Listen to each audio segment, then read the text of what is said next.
Thank you, Jenny, and good afternoon, everyone. I want to acknowledge that we meet on the land of the Gadigal people, and I pay my respects to their elders past and present. I want to thank Jenny for coordinating the People's Inquiry today.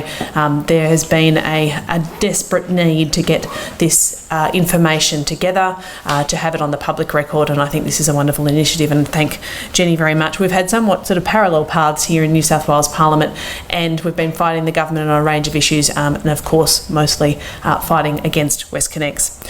The destruction which started in Haberfield and Ashfield this week is just devastating, and I want to thank the residents who have taken a stand, who have been there last weekend and some weekends before, trying to protect these heritage houses and our communities.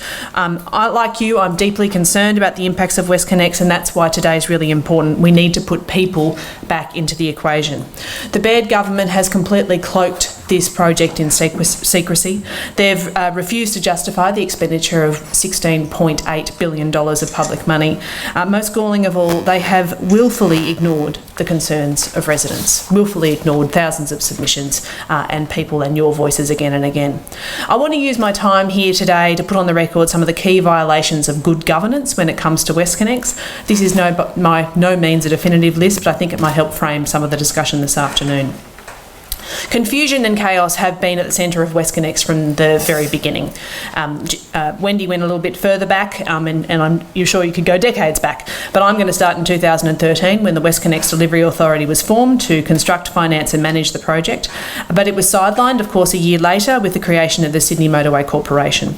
In that process, the Chief Executive of RMS and the Secretary of Transport New South Wales were ousted, meaning that the state's largest transport project was no longer being overseen by transport officials. The Office of the Auditor-General slammed the early governance of the project, arguing that, and I quote, "There were a number of deficiencies in the governance and independence assurance over the early stages of WestConnex project. The processes applied to WestConnex to provide independent assurance to governance did not meet best practice standards." The report also noted an inappropriate lack of gateway reviews and conflicts of interest in providing assurance, and also criticised the first business case, noting it, quote, "had many deficiencies and fell well short of the standard required for such a document." That's basically a bureaucratic way of saying it was a complete mess. The updated business case, of course, was released the day before Parliament rose last year, again shielding it from any proper public and parliamentary scrutiny. The government handed responsibility for WestConnex to the Sydney Motorway Corporation, a private entity, excluding the project from the Government Information Public Access Act, that's FOIs. This means that despite being built with $16.8 billion of our public money, the community can't access crucial information about its governance and operations. The Shadow Minister for Transport, Jodie Mackay, a member for Strathfield, introduced a bill to reverse this decision and ensure that WestConnex would be subject to Freedom of Information requests. The Greens, Labor and Independents, of course, supported this bill. The government, unsurprisingly, did not. Labor and Anthony Albanese, the member for Grayndler, have called for a full national audit conducted by the National Auditor-General, obviously citing the multi-million-dollar cost blowouts as proof of very poor planning, to say the least. Last month, I wrote to the Senate Economics References Committee, urging them to investigate allegations of corruption at Haylen Holding and their involvement in WestConnex. We know the Haylen's group is involved in all three stages so far of the project, and we have the right to know whether these allegations have any bearing. My letter was referred to the committee and evidence will be taken on the matter, but of course we have a federal election intervening, but I do have commitments from senators of multiple political persuasions in Canberra that any reconvened committee post-election, regardless of the result, will continue to take up the issues. We absolutely have the right to know whether or not the evidence received by this committee of corruption allegations in their offshore practices are indicative of a broader cultural practice within the Haylen Holdings group. I'll be moving a motion in the New South Wales Parliament calling for all work to stop pending an investigation of these matters. Most galling for all of us has been the utter disregard of the government towards local residents throughout this whole project. I've sat in people's kitchens, like many, I'm sure, of the other MPs have done, and local representatives, and those residents have told us how WestConnex has robbed them of everything. The truth is that the chaos and failure in government have had a real and devastating impact on people.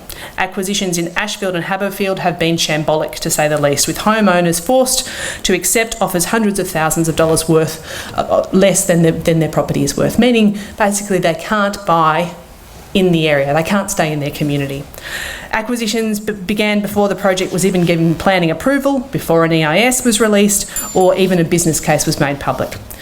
In my mind, the EIS was an empty gesture towards consultation. The government offered little mitigation for residents, even though there were a number of very, very sensible and reasonable suggestions. Very little of them were taken up, they ignored the community's fundamental opposition to the project. The consistent lack of information has caused debilitating stress and anxiety for residents. Last week, Haberfield residents were reportedly told only days before construction, they're calling it clearing of houses, but basically demolition of houses was to begin in their backyards. I'm pursuing a series of complaints that conditions of approval have already been breached.